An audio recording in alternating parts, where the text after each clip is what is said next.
और अब बात बीजा मंडल को लेकर बढ़ते विवाद की। मध्य प्रदेश के बीजा मंडल में ताला खुलवाकर पूजा करवाने की मांग को लेकर जो विवाद है वो अब गहराता हुआ दिखाई दे रहा है। दरअसल डीएम की ओर से जो लेटर जारी किया गया है उसमें बीजा मंडल को मस्जिद दिखाया गया है, जिसके बाद हिंदू संगठनों में आक्रोश बढ़ चुका है। उनकी मांग है कि एएसआई के द्वारा दोबारा से सर्वे करवाया जाना चाहिए ताकि सच सामने आ सके। आपको दिखाते हैं रिपोर्ट के जरिए।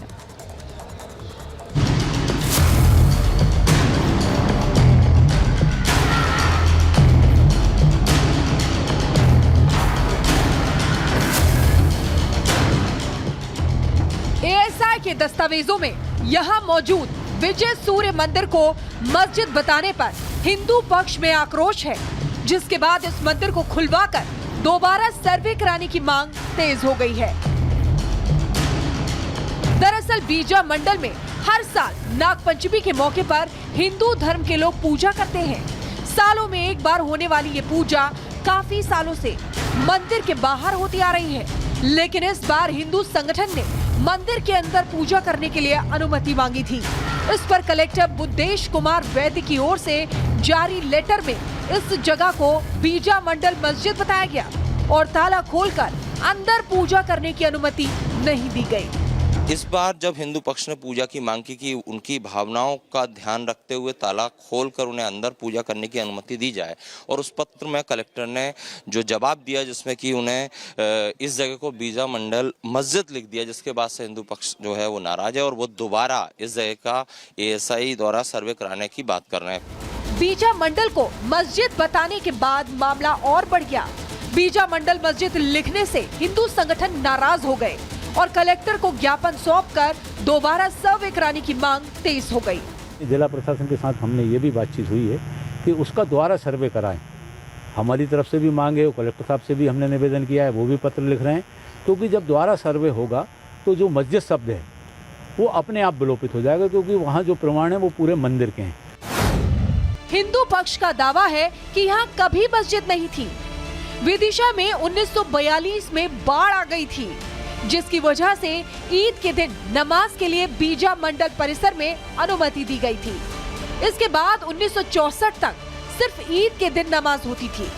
विरोध के बाद 1965 में मुस्लिमों को नमाज के लिए अलग जगह दे दी गई थी। हालांकि मामला बढ़ता देख कलेक्टर ने सफाई दी और बताया कि जो नाम एएसआई के दस्तावेजों में दर्ज था उसी नाम को उन्होंने अपने पत्र में लिया है। इसका जो पूरा संरक्षण है, इसका जो स्वामित्व है वो एएसआई के पास में है, पुरातत्व सर्वेक्षण विभाग के पास में है। तो पुरातत्व विभाग में जो नॉमिनिक्लेचर है वही नॉमिनिक्लेचर है। पुरातत्व विभाग के अलावा उसका कोई और अलग से, चाहे कोई जिला प्रशासन हो या कोई और दूसरी अथॉरिटी हो या कोई दूसरा दफ्तर है, वो नहीं कर सकता है। जो कम्युनिकेशन पुरातत्व विभाग ने किया है वही कम्युनिकेशन मैंने किया है। वहीं प्रशासन ने लॉ एंड ऑर्डर को देखते हुए पूरे इलाके में भारी पुलिस फोर्स तैनात कर दिया है, जिससे किसी तरह का विवाद न हो। लॉ एंड ऑर्डर की स्थिति ना बिगड़े, देखिए यहाँ पर तमाम जो पुलिस के जवान हैं, पुलिस के अफसर हैं, यहाँ पर तैनात कर दिए गए हैं। ये सभी लोग आप देख रहे हैं, ये इसीलिए है कि किसी भी तरह से यहाँ पर स्थिति पैनिक ना हो। अगर आप दूर के लॉन्ग शॉट देखेंगे तो ये चूंकि पूरा जो स्मारक है दूर दूर तक देखिए पुलिस फोर्स यहाँ पर तैनात की है कि बल्क में या भीड़ में लोग यहाँ पर ना आए। पूजा जो परंपरा चली आ रही है पहले की तरह, उसी तरह पूजा करने से किसी को मनाही नहीं है। लेकिन फोर्स देखिए कहाँ तक है, पूरा जो कैंपस है इसमें पुलिस डिप्लॉय की हुई है, जिससे कि शांति व्यवस्था भंग ना हो। हालांकि मामले में ये भी कहा जा रहा है कि जो विवाद था वो अलग जगह दिए जाने के बाद खत्म हो चुका है। मुस्लिम समाज भी एएसआई के फैसले को लेकर हिंदुओं के समर्थन में है, जिसको लेकर विधायक मुकेश टंडन ने भी मुस्लिम समाज का आभार जताया है। Bureau report, Republic Bharat. वहीं आपको बता दें कि दिल्ली पुलिस की स्पेशल सेल ने एनआईए के मोस्ट वांटेड खूंखार आतंकवादी को गिरफ्तार किया है। 3 लाख का इनाम इस आतंकवादी पर घोषित था। लंबे समय से फरार चल रहा था, लेकिन एक खुफिया जानकारी मिलने के बाद में स्पेशल सेल ने इसे ट्रैप करके जकड़ लिया है। शिकंजा इस पर कसा जा चुका है और अब पूछताछ लगातार जारी है। आपको दिखाते हैं इस रिपोर्ट के जरिए।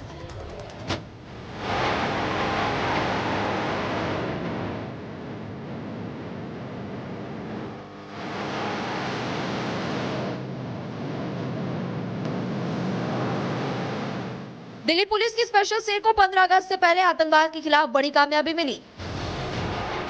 पुलिस ने ISIS पुणे मॉड्यूल के आतंकी को गिरफ्तार कर लिया, जिसकी पहचान रिजवान अली के रूप में हुई है। रिजवान दिल्ली के दरियागंज का रहने वाला है और लंबे समय से फरार चल रहा था। स्पेशल सेल के मुताबिक 8 अगस्त को मोस्ट वांटेड आतंकवादी रिजवान के खिलाफ खुफिया जानकारी मिली कि रिजवान रात 11 बजे बायोडायवर्सिटी पार्क के गंगा बख्श पर आने वाला है, जिसके बाद दिल्ली पुलिस की स्पेशल सेल ने ट्रैप लगाया और खूंखार आतंकवादी रिजवान अली को गिरफ्तार कर लिया। रिजवान के पास से 1 स्टार पिस्टल और 3 जिंदा कारतूस बरामद हुए। इसके साथ ही 2 मोबाइल फोन भी बरामद हुए, जिनका डेटा अब खंगाला जा रहा है। आतंकी संगठन आईसिस के मोस्ट वांटेड आतंकी रिजवान की गिरफ्तारी दिल्ली से की गई है। दिल्ली के गंगा बख्श मार्ग के पास रिजवान की गिरफ्तारी दिल्ली पुलिस की स्पेशल सेल ने की है और स्पेशल सेल के दफ्तर में अब लगातार आतंकी रिजवान से पूछताछ की जा रही है। आपको बता दें कि आतंकी रिजवान पर NIA ने 3 लाख का इनाम घोषित किया था। कई सालों से वो लगातार सुरक्षा एजेंसियों को चकमा दे रहा था। 15 अगस्त को स्वतंत्रता दिवस के कार्यक्रम से पहले रिजवान की गिरफ्तारी को अहम माना जा रहा है। आतंकवादी रिजवान की गिरफ्तारी के बाद से ही पुलिस इसके नेटवर्क को खत्म करने के लिए छापेमारी कर रही है। पुलिस को मिली जानकारी के मुताबिक दिल्ली के कुछ VIP इलाकों की रिजवान ने रेकी की थी। शक है कि 15 अगस्त से पहले किसी बड़ी आतंकी घटना को अंजाम देने की फिराक में था।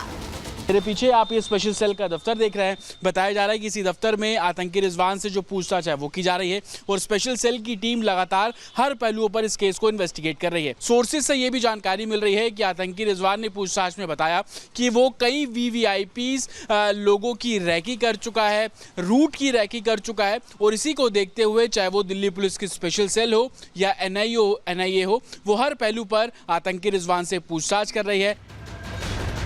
दिल्ली पुलिस के लिए गिरफ्तारी इसलिए भी बड़ी हो जाती है क्योंकि आतंकवादी रिजवान अली को बेहद खूंखार और कट्टर स्वभाव का माना जाता है। रिजवान ISIS पुणे मॉड्यूल से जुड़ा था। NIA UAPA के तहत 3 लाख रुपए का इनाम इस पर घोषित किया गया था। दिल्ली पुलिस की स्पेशल सेल ने UAPA और एक्सप्लोसिव एक्ट में मामला दर्ज किया हुआ था।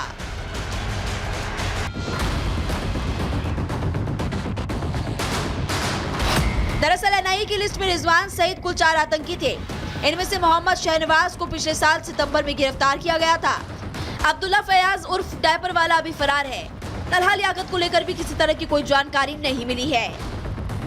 हालांकि रिजवान अली की गिरफ्तारी के बाद और भी आतंकियों पर शिकंजा कसने की उम्मीद है और हो सकता है कि आतंकी रिजवान से पूछताछ में कुछ और भी बातें निकलकर सामने आए, जो आतंकवाद के खिलाफ चल रही मुहिम में एजेंसियों के लिए मददगार साबित हो सकती है। Bureau report, Republic Bharat. तो बिल्कुल आपने देखा कि NIA का ये 3 लाख का इनामी आतंकवादी किस तरीके से अब दिल्ली पुलिस की स्पेशल सेल की जकड़ में आ चुका है और लगातार अब इससे पूछताछ की जा रही है। फिलहाल यहाँ पर रुकेंगे एक छोटे से ब्रेक के लिए, लेकिन कहीं मत जाइएगा। तमाम बड़ी खबरों के लिए जुड़े रहिए आप रिपब्लिक भारत के साथ।